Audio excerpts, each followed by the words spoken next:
Common Knowledge Podcast, just a man doing the best he can with what he got. And today I got a very special guest, my homie, my brother from way back in the day, and up-and-coming album later to be announced. James Payne Lethal. Brother, man, welcome to the show.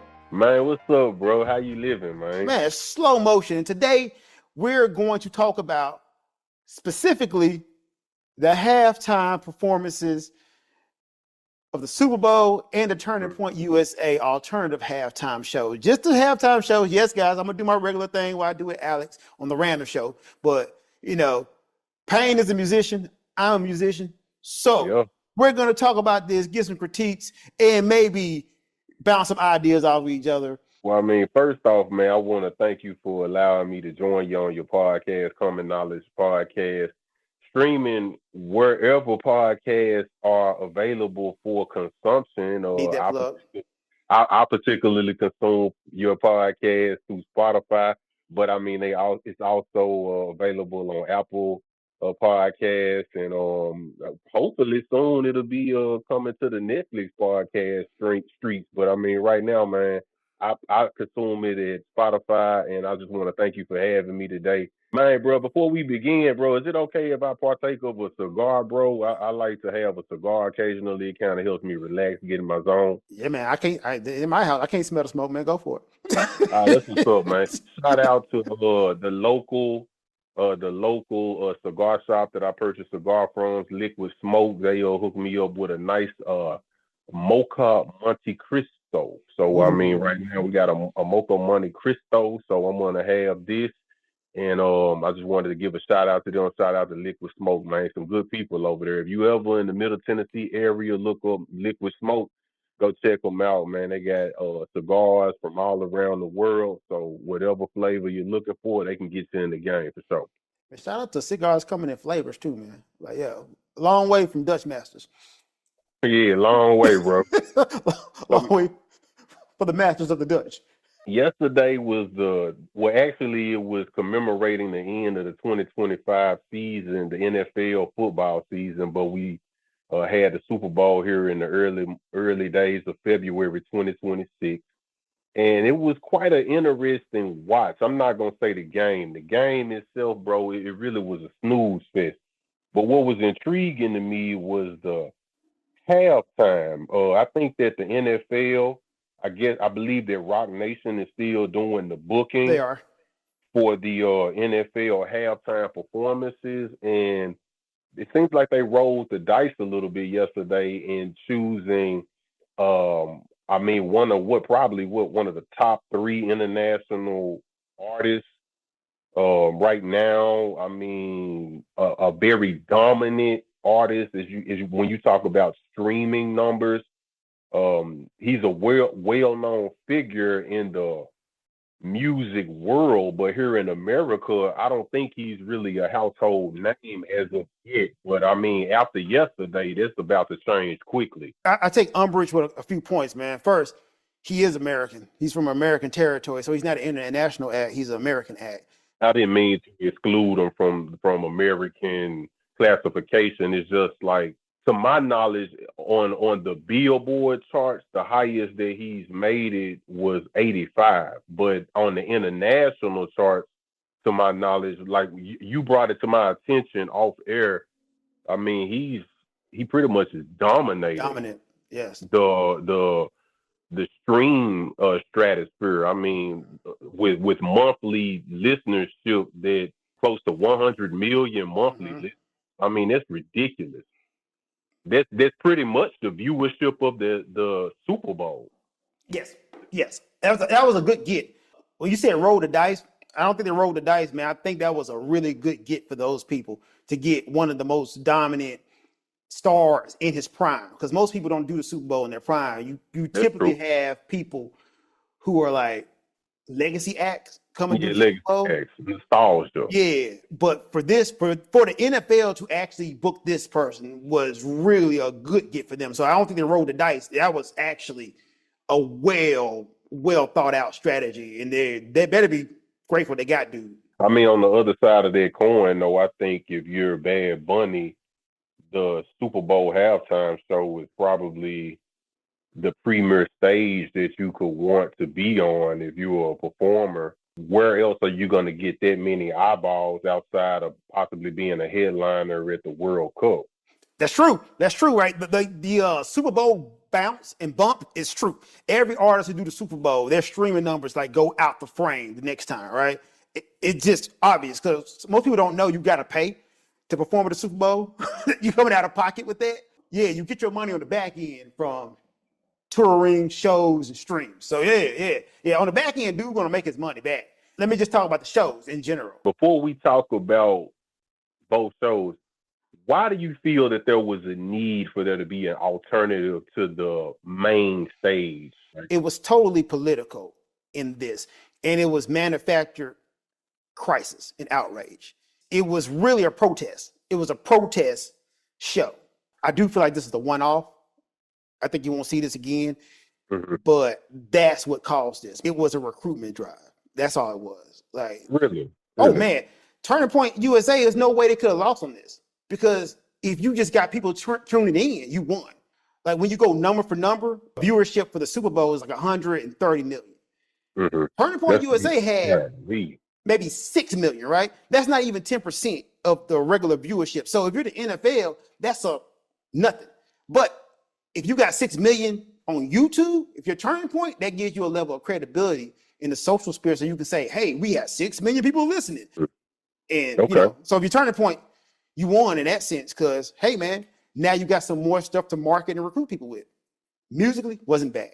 Both of the shows. It's just, you know, that's what I think. What's your take on it though? I had an opportunity to observe both shows, but I had to do it after the fact. Musically, being that we're both musicians, right? I gotta give my props to the TV USA show musically because I just understood it, right? I understood it. The music presentation, like it was really in your face, but I got the feeling that it was like, it felt like a studio album almost. Like it felt like, you know, they were in a controlled environment.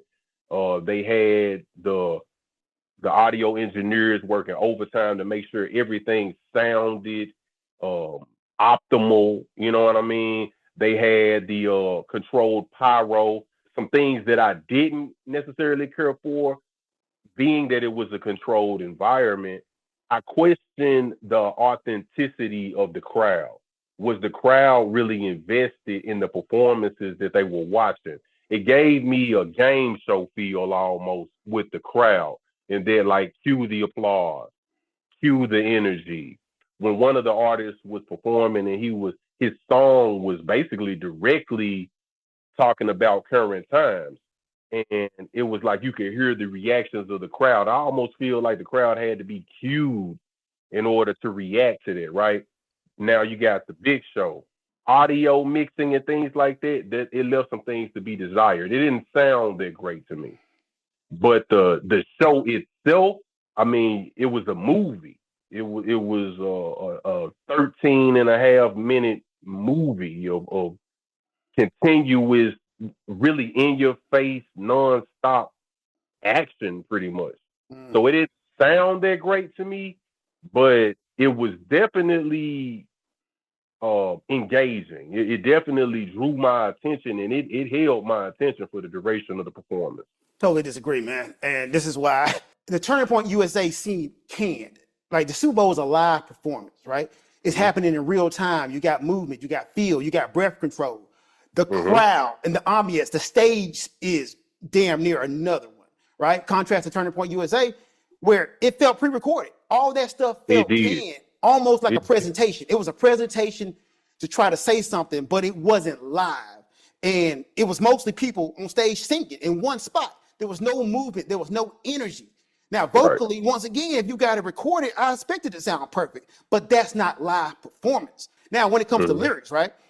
People say, I can't understand the lyrics. And I feel like if you come in at music from a position of not understanding the lyrics, you're missing music and you don't really appreciate music.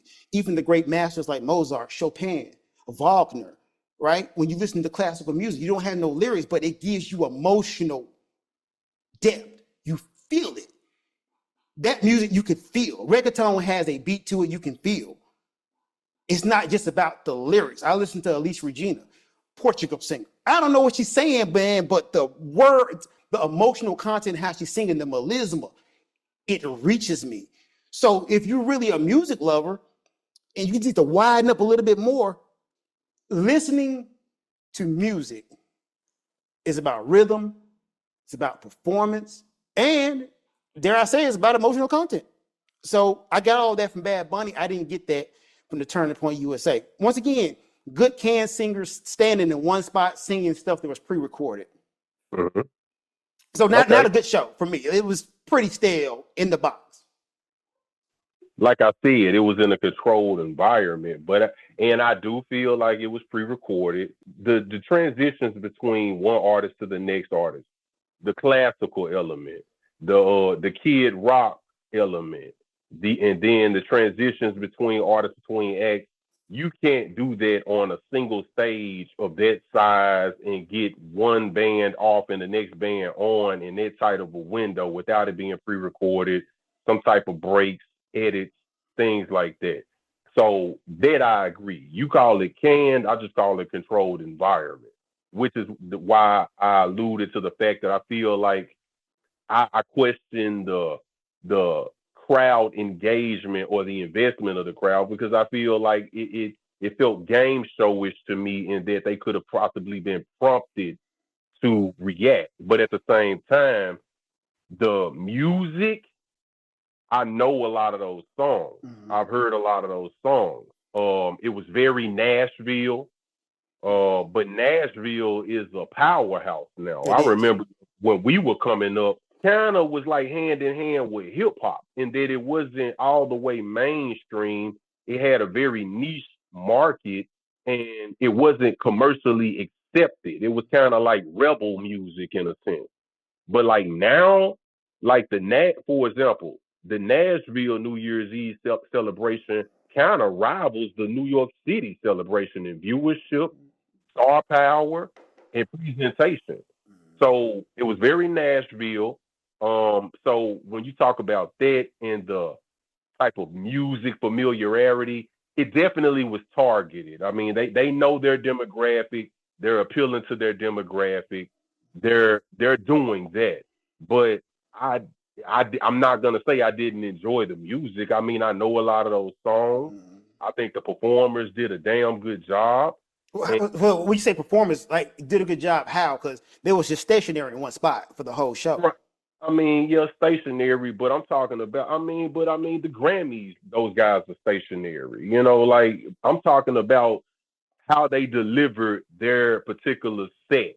When they were up there, what I saw, unless they were saying cut and retake the whole set, what I saw, what was presented to me, I actually enjoyed watching it. But like I said before, it felt very game showy. Now with the Bad Bunny thing, outside of the language barrier, I try very hard to learn Spanish, but the pace of Latin music is too advanced for my mind. But to your point, I'm black.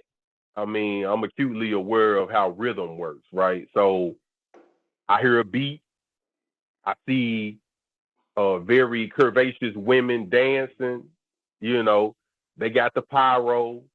You know, the beat thumping. You know, you're gonna kind of like, get a little shoulder bop, a little toe tap going. You know, even though I don't know what he's saying, I'm gonna kind of vibe with the rhythm of the music a little bit. So I'm with you there. But for me, I also like to understand, like, and that's my drawback with mumble rap. I don't always understand what they're saying, so I can't be all the way invested into it. That But was the that's thing with just a Bone me Thugs and thing. Harmony as well, right? When Bone Thugs Right. came out, people was like, yo, because you got to think about it, even the triplet syncopation rap, when it first came out, was super innovative. And people was like, man, I can't get this triplet rap when you had Lower Infamous hitting the da-da-da-da-da-da-da. People was like, man, I don't get it, right? So, no, I can totally understand that. But I think that was just an English bias that people had. And once again, I feel like people don't appreciate music for what it is. So they feel like if it's not English, then I can't rock with it. And that was kind of the reason why they had this and they manufactured this. But once again, that is a privilege that people just felt like they should have. Well, why is it not in English? Americans, red-blooded Americans, can be very biased, man, when it comes to how we like our stuff. I noticed that too. With a lot of this next day debate, man. People, when you start getting people a little bit out of their comfort zone, you start messing with they Sunday afternoon games, or you start messing with it, man. People get very uncomfortable. But why So is that though? And then that's the key problem, right? When we go back to this show didn't really have to happen. Like once again, props to the performers on both sides. I love the Bad Bunny performance a lot more. It was a live show. The other one was right. just canned and kind of stale and just really white bread. Not to be, make a pun, but it was white bread. It was just stale. It was just people singing. But it didn't have to happen. Objectively, I'm not trying to take anything away from Bad Bunny. He did his thing, man. The physical conditioning he had to be in to go from set to set. How they were able to blend in cinematic elements with the actual live performance. Like I said, there was a definite rhythm and beat there, and I mean, to all of the choreographed nature of the performances, getting everybody in sync like that. I mean, hey, they did their thing. The set designers, they did their thing. I don't see where the problem is. It seems like you agreeing with me. No, I'm not saying it was better. I'm just saying they did their thing. I'm giving them props where props are due. What made the other one better though?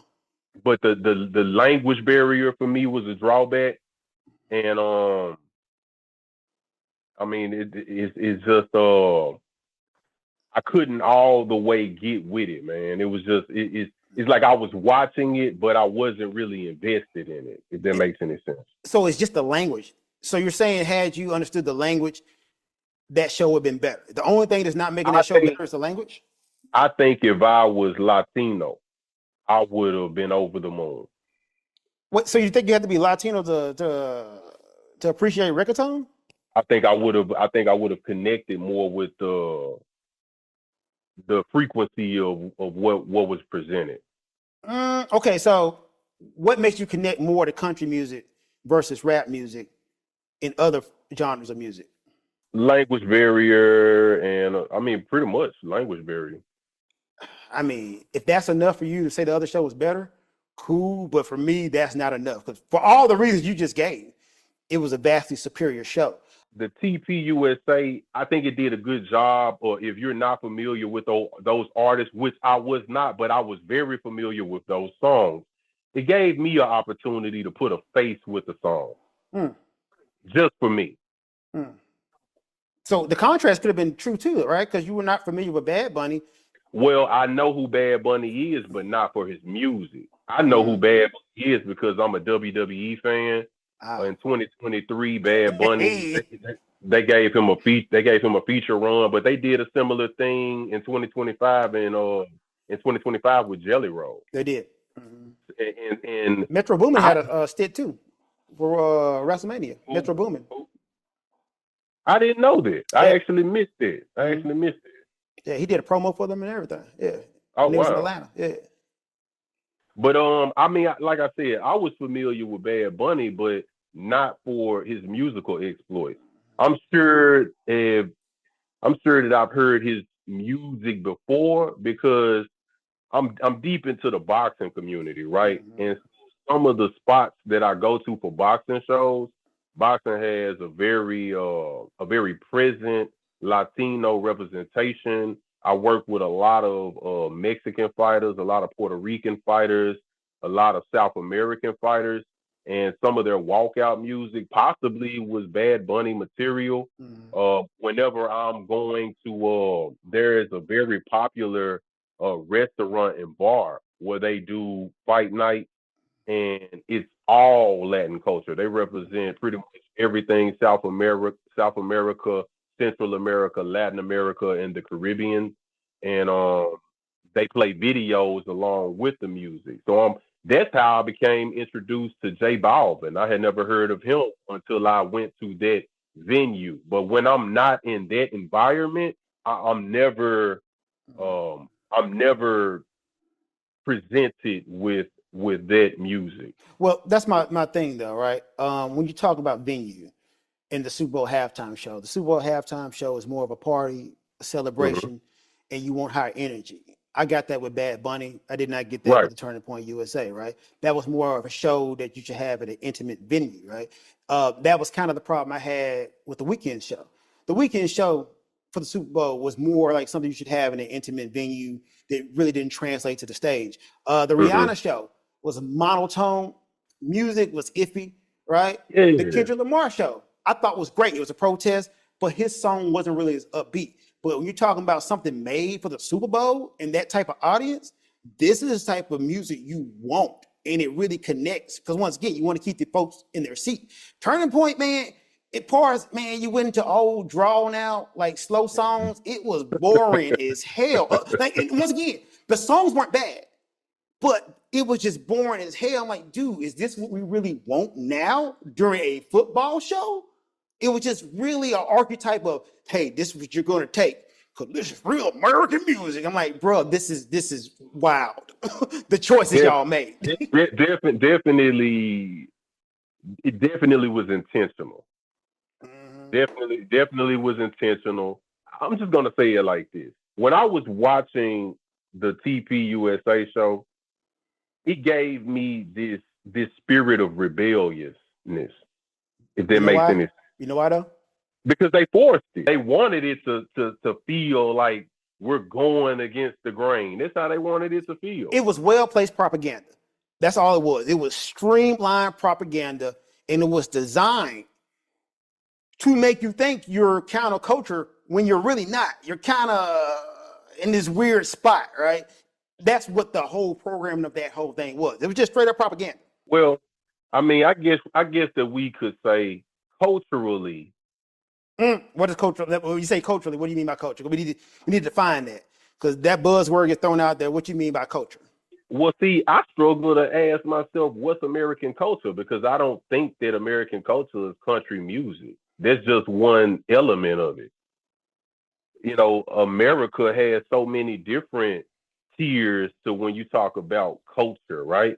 So culturally, like if you want to try to introduce someone to, they gave us their culture on full scale. We need to define what culture is, man, because I get tired of people using culture and not knowing what it means. Not saying that's you, but like I had to define culture is a shared set of belief, values, customs, behaviors, and artifacts that characterize a group, society, or organization.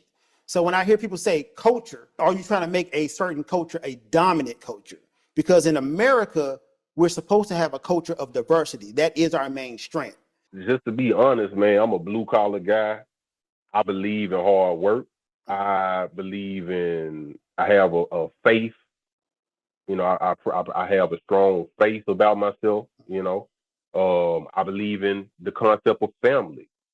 So, and I have a lot of conservative values. Those are my beliefs, right?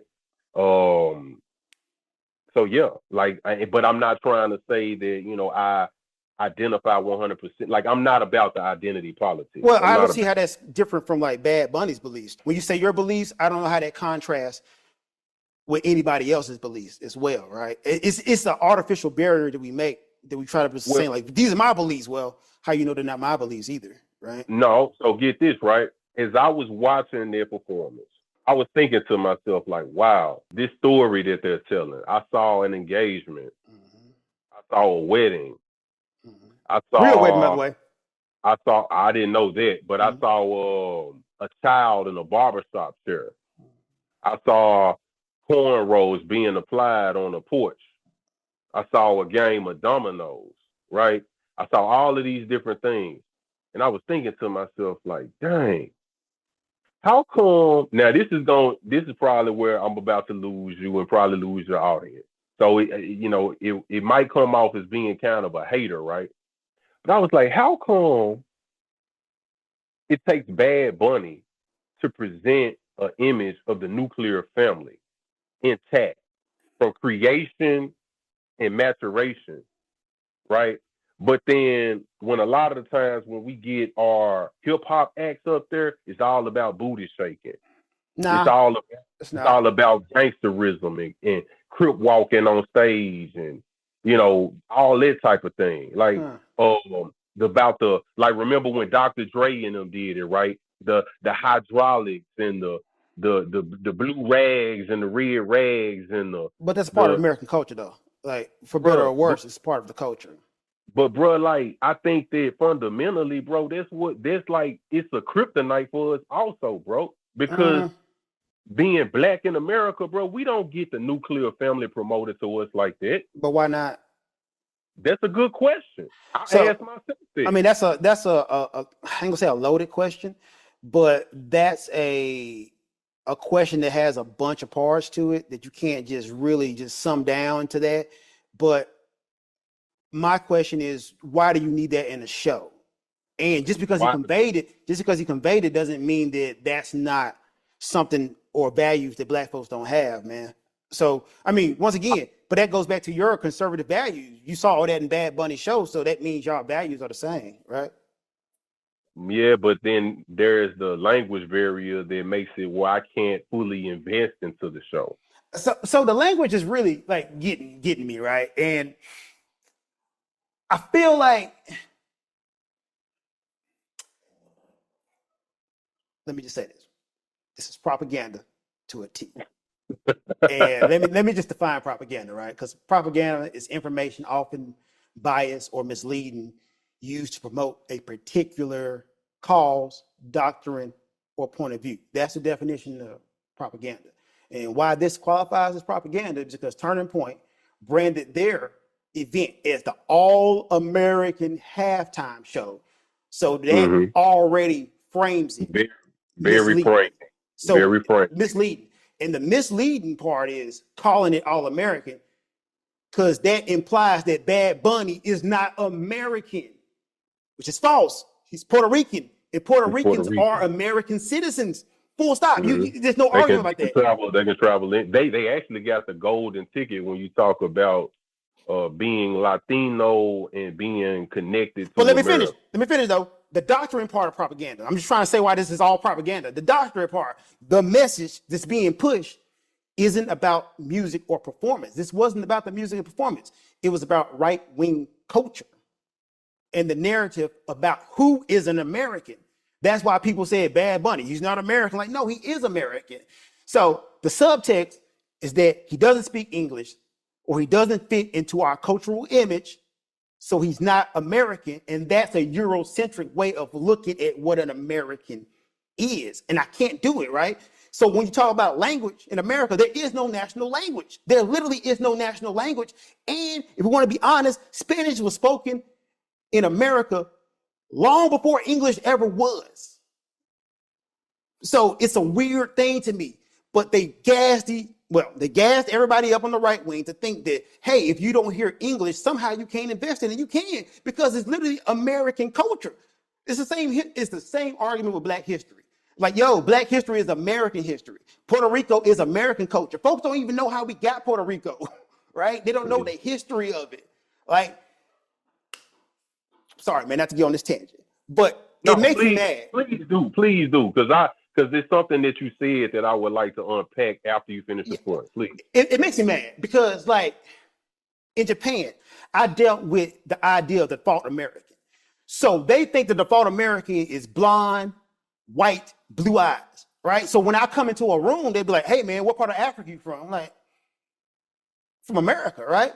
But it's that concept that I couldn't be a real American to them, right? To the point one time I went for the job interview and it's like, we're looking for somebody more American. I'm like, bitch, you don't get no more American than me. I got this blue passport, right? So who gets to define what an American is and what is your default American in your mind is what we're dealing with right now. And that was all the propaganda in this whole thing. So now we got a question. Oh, is Bad Bunny American? Yes, he's American. Spanish is American. We have no national language, but the dominant language is English.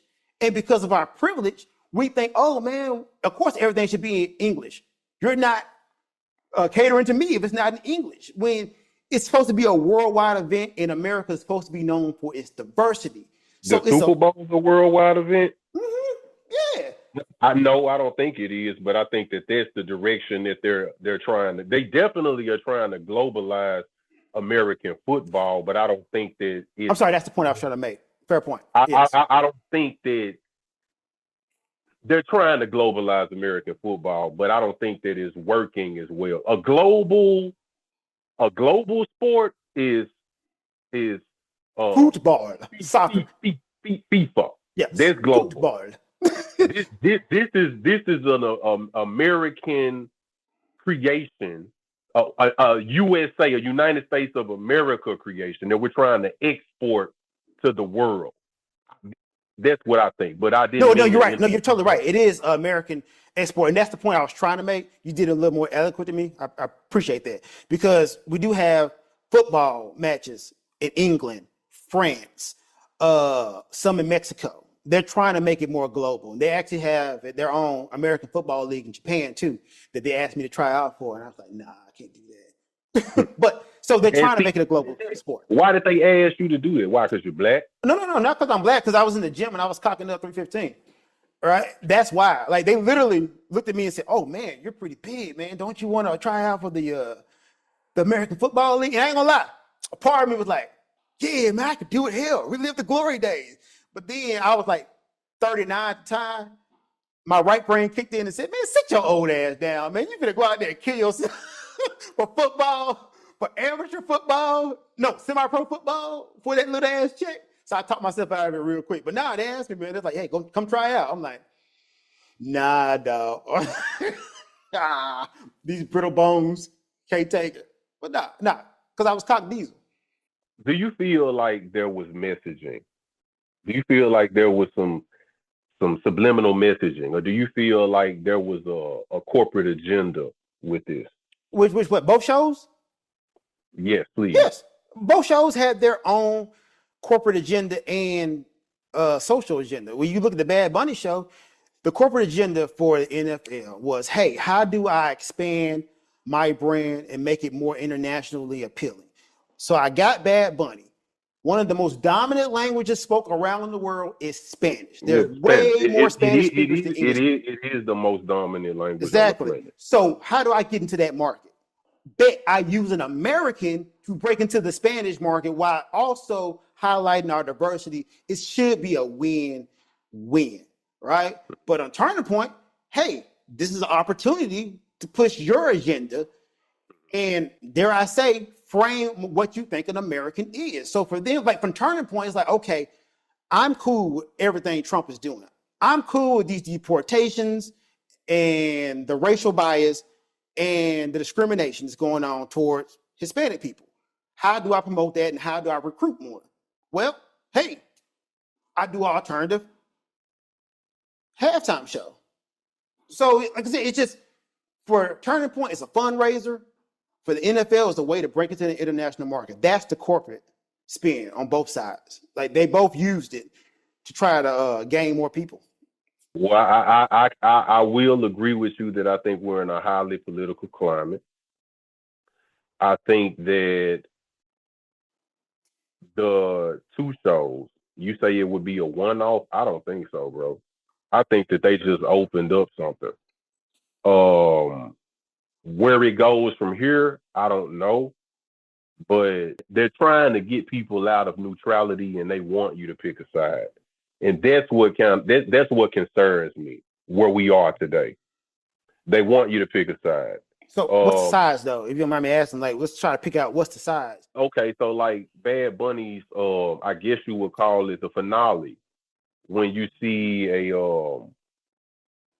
legion of people rushing the television camera, and you see so many different, because they didn't represent the United States of America as a solo entity. They represented all North and South, the Western Americas. As a whole, right? Mm-hmm. And so that would mean that it almost gave me the impression of a borderless society. Nah, I think you're reaching on that one, buddy. I'm talking about me, bro. Right. Like you can't tell me when I'm reaching. Yeah, no, sir. I just think you're reaching. Yeah. You know, I'm just speaking on what I saw. You know what I mean? Like, I'm not trying to be a sensationalist on your show. I'm just saying what bro, I see a legion of people storming the screen, I see dozens of flags. It's like, bro, is this the Olympics right now? Like, what's happening right now? Like, this I thought this was the Super Bowl, but it's like it's inclusive, but then it wasn't really inclusive. How not? Because, bro, it you as the viewer, you're watching a completely different. It was different, bro. It was different. Because I don't want to box myself in, because I don't want to give the impression that I don't like Latin people. And that's definitely not the case, because I'm trying hard to learn Spanish. I think that Latin people are gorgeous. But when I saw like the presentation of this nuclear family story being told from creation, from when a man is making his proposition to a woman, to the joining of them and surrounded by family and friends, and I'm seeing elders in the same frame that I'm seeing the adolescents, and bro, it gave just this beautiful unity and just family oriented presentation. And I'm like, damn, that's gorgeous. I want my people to be portraying that more. I want, and then that's something else. This is it's unrelated to the halftime shows. I know we done kind of got off on a tangent, kind of got outside. I'm letting you cook, man. Go for it. Colored outside the lines. I actually So my job, my primary job, right? I work around a majority Caucasian workforce, all middle-aged men, but 2 Hispanic men that also work with me. And I'm one of 2 black men on a couple of dozen man crew, right? And the 2 Hispanic men told me that they didn't enjoy the show. They didn't enjoy the halftime show, which was shocking. Did they give reasons why? They didn't elaborate outside of the fact that they were like, man, I just didn't enjoy it. They literally like, I didn't tune in for that. Right. The middle-aged men, a majority of them watched the TV show. The other half said that they either just went and like got some more beer or dip or something like that, or went outside and smoked a cigarette during the halftime show. And they honestly were saying by the 4th quarter, they were completely uninterested in the product. I can see that because the game was a beatdown. Yeah. Right. But what I want to talk about is the beginning of the game before the kickoff, right? Mm-hmm. Those men, I didn't say anything because I didn't want to rock the boat at 7:00 in the morning. But they were actually offended with the singing of the Black National Anthem. And I didn't know that happened. It did. Yeah. I didn't know that they sang the Black National Anthem. Did they even sing the actual national anthem? Of course it did. So they sang them both back to back. Mm-hmm. They were offended by this, and that threw me for a loop. Why would they get offended? Bro, it's like, I think I heard one of them say, I kind of tuned off when I heard the man say, man, one of them in particular saying he was offended by it. And he was like, why are we appealing to 13% of the demographic? Ooh. And I was like, oh, wait a minute. I was like, wait a minute. Bro, I was like, what? Yo. What? Like, I kind of like went somewhere. Yeah. It was like kind of like, whoa, wait a minute. Let me not, because if I jump in on you right now, then I basically put a corporate target on my back, and I'm not trying to mess up. You got to pick and choose, right? You got to pick and choose sometimes. I'm not gonna fumble the bag this early in February. However, I would have to say something, dog, because once again, I have this whole knack of how uncomfortable I gotta be to make you feel comfortable. If you making me feel uncomfortable, I can make you feel uncomfortable. If I'm gonna say something, it's definitely a discussion that I want to have by pulling the gentleman to the side. Could be. And kind of explaining to him the significance of the Black National Anthem. Or HR. It could be an HR thing too, right? Because we don't use HR enough. We don't use HR enough. Like, yo, HR, come get this guy. Reel him back in, my G. But I mean, so that's the undertone of all this, right? What we don't want to talk about. Like, most of this is racial, but we're conditioned to think it's not about race. But that's all it was. Like, Turning Point's underlying theme was, we don't see no white people. It's been All too American. black. Yeah. And the underlying theme is white is American. And I see that everywhere. And that's what they're Man, trying to get at, if we just being honest about the situation. like I said, the musical part of it, like I understood, I kind of related more to the musical presentation, though it was, you say canned, I say controlled environment, definitely produced. Potato, It was potato. like it was like a game show type feel to me. But the things like, when I heard what my coworker said, I was like, damn, like really though, like goodness, like it really just highlights to me that this is gonna be another one that might be a little racy for the show. But I'm like, bro, I really feel like white people are threatened right now. No, that's what it. So, ding, ding, ding. That's all this all is. Like that is the genesis of Trump being reelected, man. White folks know that whiteness, which is amorphous in its terms anyway, like black and white is amorphous, but it's a fleeting thing, right? So they're kind of fighting hard because historically they made it too hard to be white. Like you got to think the Irish weren't white at first, right? Right. The Scottish weren't white at The first. Polish The weren't Polish white. weren't white. The Oh, they hated the Germans Polish. The Germans white. weren't white, right? But they made it so hard to be white, especially by saying one drop of Negro blood makes you black. The Italians weren't white. They weren't white, right? They say what? Africa stars past the Pyrenees, right? So it's a thing that it's kind of a last gasp, but people are trying to hold on to something that's familiar with them. But that's what it is. It's fear, man. Like white folks are scared and they are dealing with a lot of change. And that's what this whole Turning Point USA halftime show was. It was just saying, hey, man, too much change. I'm scared. Like, slow down. What is America going to look like if I'm not dominant? Like, if we're not the dominant culture, what is the new culture that takes over? Right? It's not a guarantee that the culture you're used to has to be the dominant culture. But they're saying, I want this to be the dominant culture. Right? And for honest, the God, I don't see like any problem with you loving your culture. It's just you shouldn't want to force your culture on me, especially in a country where we supposedly touted for our diversity. Right. Right. It's supposedly. Supposedly, right? That's the underlying thing, but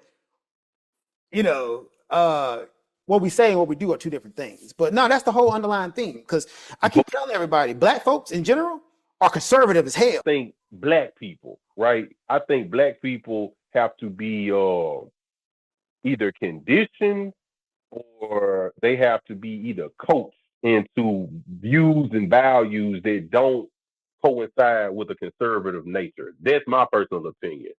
But I mean, all black people in this country originated from the South. And then they migrated out to the West and to the North and the Midwest in search of better opportunities, because in the South, they was like, no, go pick that cotton and you take what I give you if I give you anything at all. But man, Well, I mean, it's a lot, bro. You got my mind really spinning right now, bro. This is crazy. Like the psyche of most white people in America is, I can go anywhere, and of course, you should be catering to me because I'm a full-blooded American. But the black psyche in America is that of just being grateful. Like they don't want to rock the boat. They don't feel like this is guaranteed for them. They feel like they should be thankful. Like you will hear a lot of black elders saying, man, no, be thankful for what you get.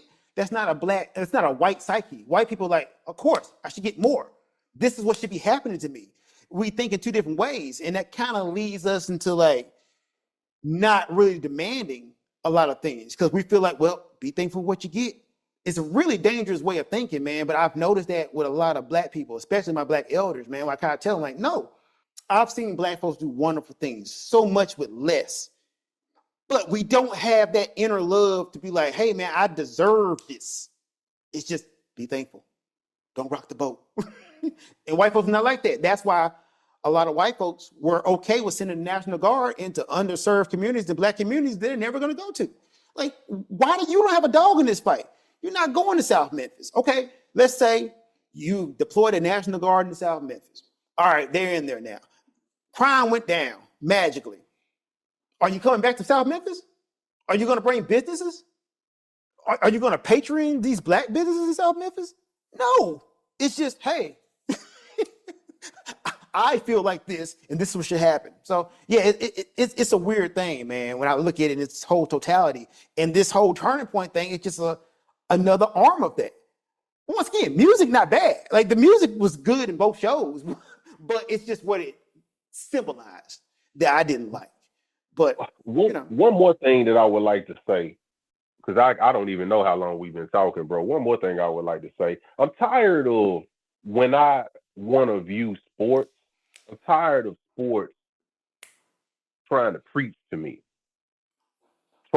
trying to force me to pay attention to or be aware of things that, man, I just want to see, nigga. I just want to see you dribble. I just want to see some dudes running on the field, throwing passes, collisions. You know what I'm saying? I just want to see my guys in the ring boxing, trying to knock each other head off, bro. I don't want to be preached to, but that's just me. And then I feel like the corporations are feeding the beast, and I'm like, bro, like what? Please help me, bro. Okay, so let's talk about that for a second, because I'm glad you hit on that, right? So I've been dealing with the political nature of sports, and I've been trying to get people to realize that as soon as you insert the national anthem into a sports event, it's political. There is no need to sing the national anthem before sports. No need whatsoever. That is a political Do they act. not do it in Japan?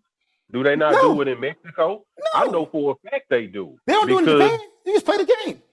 Well, I know for a fact they do it in Mexico because like I said, like I'm deep into the boxing community, and whenever I'm watching a Mexican boxing broadcast, they always sing why the sports? Mexican national anthem. My question is, why sports?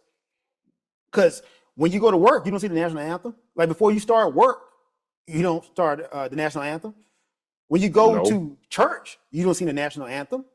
Why is it there? It's a political act to try to get you more patriotic and to sell you your country, right? Nobody wants to feel bad about their country, really, right? Even though your country does bad things. Like even in Japan, man, jingoism hit me hard. Like, man, whoa, I can talk about America, but goddamn it, Asian man, you're not going to talk about it, right? So, but you don't need that. It's not necessary. So whenever you see the planes fly over, when you see the troops come out, that's all political in nature. They're trying to sell you something. They're trying to sell you patriotism. Strength. Yeah, strength and patriotism. Like they're trying to make you say rah, rah, rah, right? But ultimately, your gauge of an American, especially in America where you have the First Amendment right to protest, you not standing up for a national anthem or not doing that shouldn't be a problem, right? If you really rock with the Constitution. It should be your personal choice, but then we get, and it's so ironic that the Super Bowl was in San Francisco, and we can rewind, what was it, maybe a little bit more than a decade or so ago when we had that whole fiasco. Colin Kaepernick. Oh yeah, true. Right. Mm-hmm. You know, so and that was a whole ordeal. Mm-hmm.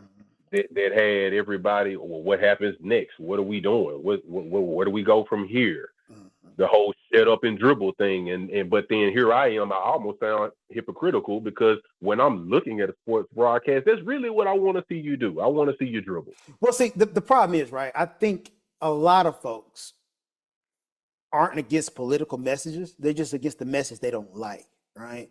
And if you're going to open that door, once again, by having the national anthem, a tribute to Charlie Kirk, the soldiers come out, right? You got to be open to the counterpart, right? So if we're going to stop everything, I'm okay with that. Like, seriously, we can stop everything, just have sports. But I don't look for moralities in corporations, because corporations are just looking for better ways to sell stuff to you. So when Black Lives Matter was popping, of course, everybody hopped on it because, like, yo, man, that's the new thing. If I'm Nike, of course. I know a lot of my consumers are Black people, which is really always boils down to money with these corporations anyway. I know that. So, of course, I'm going to support that, right? Like, most of everything in America is based from a capitalistic point of view anyway.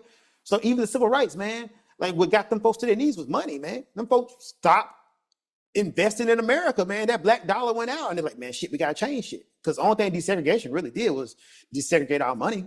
They wanted all our goddamn money, right?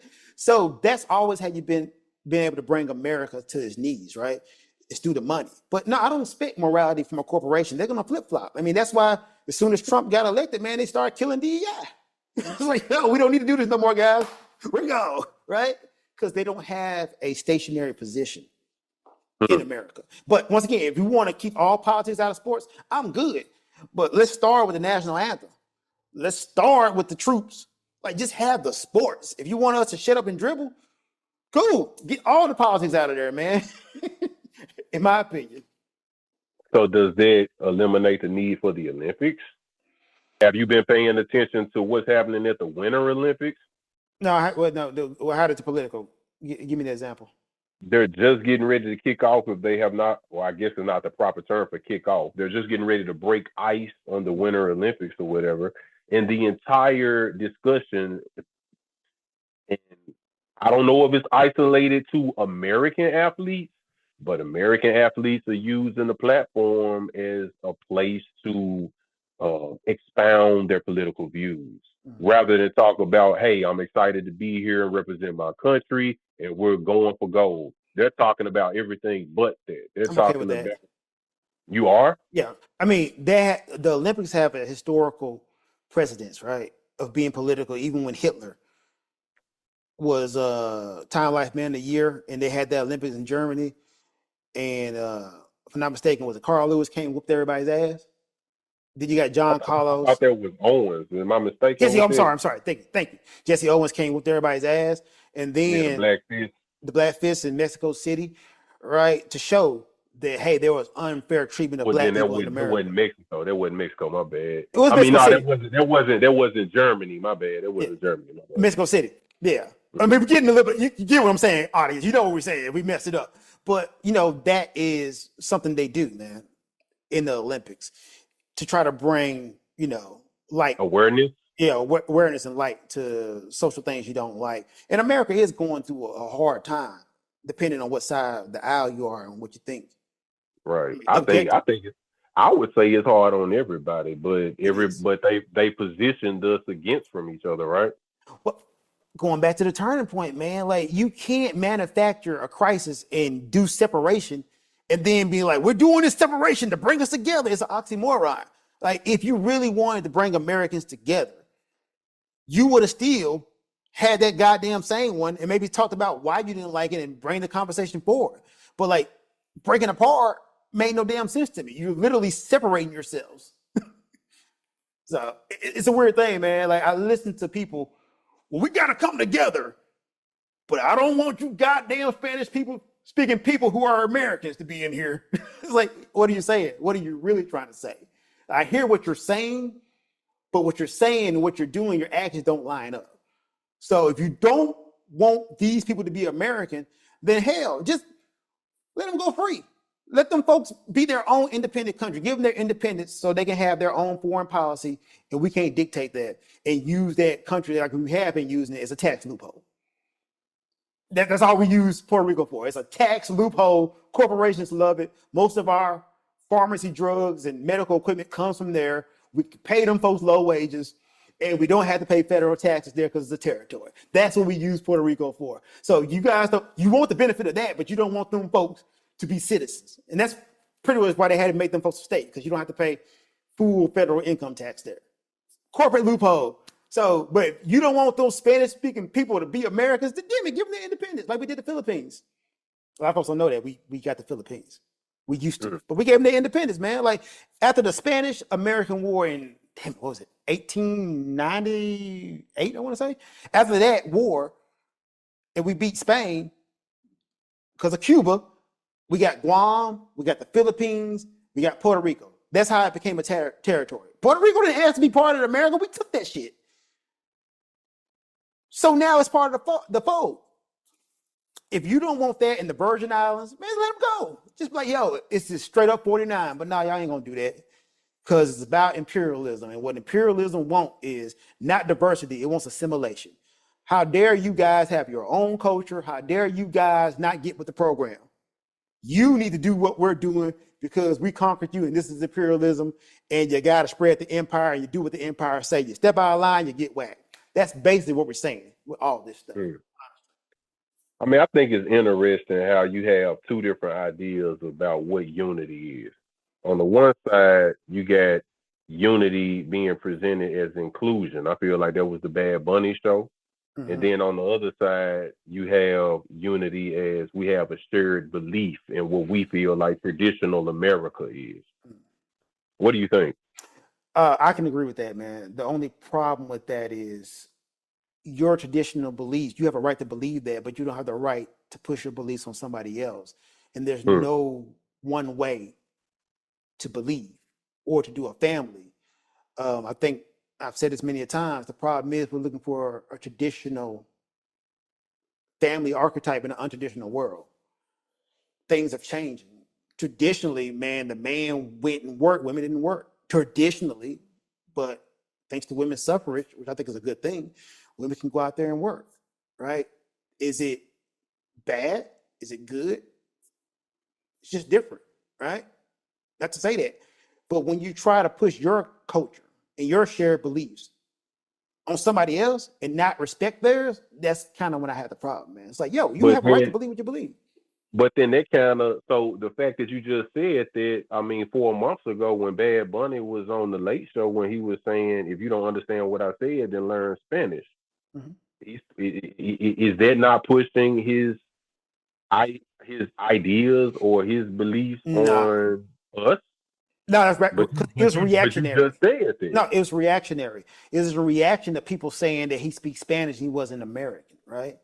And once again, Puerto Rico being an American territory, you can learn how to speak Spanish, and it's widely spoken in America. So yes, if you're going to tell me, hey man, why don't you speak English? Why don't you learn Spanish? Multiple countries do this, by the way. Like Canada, they teach both French and English, right? Because you got French, Canada, Quebec. That's mandatory there, right? Most countries, if you go to Germany, man, they speak four languages. They know Spanish, German, English, Polish, right? Sometimes Russian. My friend Lily from the Ukraine, she can speak Russian, Ukrainian, English, Japanese, right? So no, that was a valid point. It was reactionary because people were shooting at him and saying, "Hey man, you're not American. Why don't you speak English? Well, speak Spanish. You can do Mm. that. Like I speak a different language. You can learn. like, Yeah. this ain't impossible."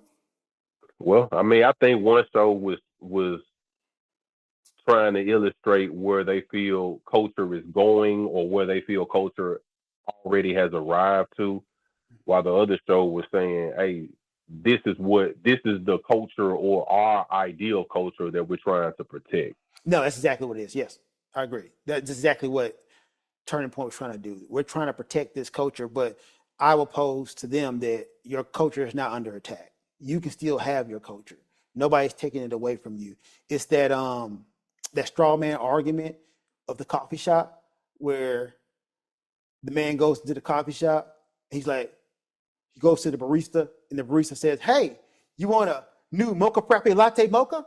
And the guy says, "No, I want my coffee black." "Well, do you want our new unicorn frappe with sprinkles?" "No, I want my coffee black." "Well, how about you try a new peppermint mocha?" "No, I want my coffee black." "Why are you trying to sell this to me?" It's like, yeah, but nobody said you couldn't have the black coffee. I just gave you more options, right? The black coffee never went away. You still can get the black coffee. Get it. Who said you can't have it, right? But it's that idea that if I get more, I'm presented more, then somehow my culture disappears. Mm. And it's a scary way of looking at life in general, man. I mean, you Hey, know, I mean, one more thing that I'd like to throw out there about the TPUSA, because I've heard some ideas that some views that you put out there, and it's just they weren't trying to surprise their audience, they man. weren't. They definitely they were just trying to affirm their audience. They were trying to give their audience like a rest assured we're here. Musically, both of the shows were serviceable. There really was. I lean more towards the Bad Bunny show because I feel like it was a performance. I can appreciate music without lyrics. I can look at the aesthetics. I don't need that, man. But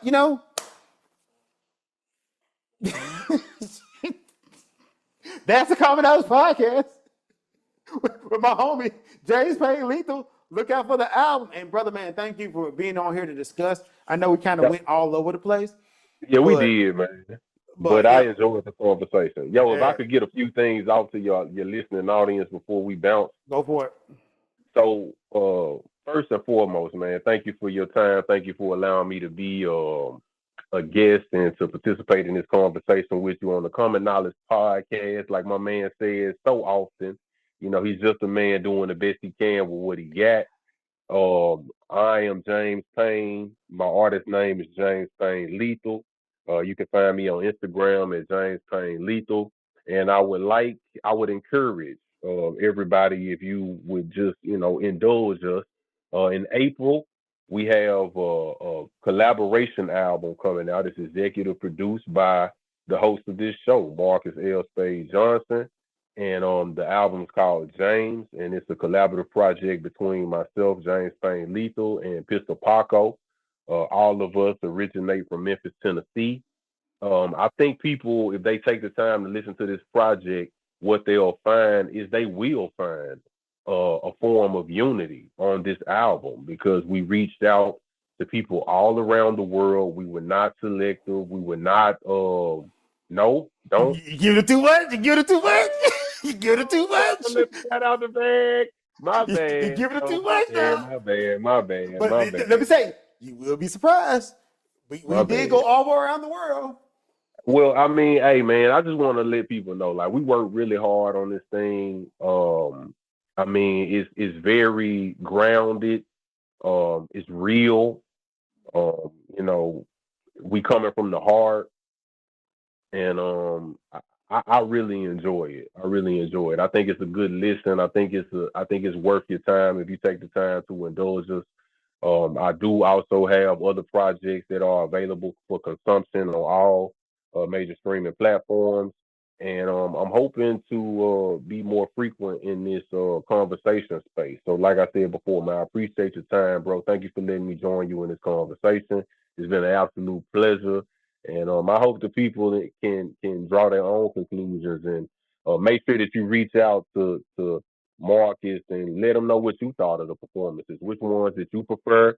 What are your thoughts on it? Are there any things that we missed that you feel that you would like to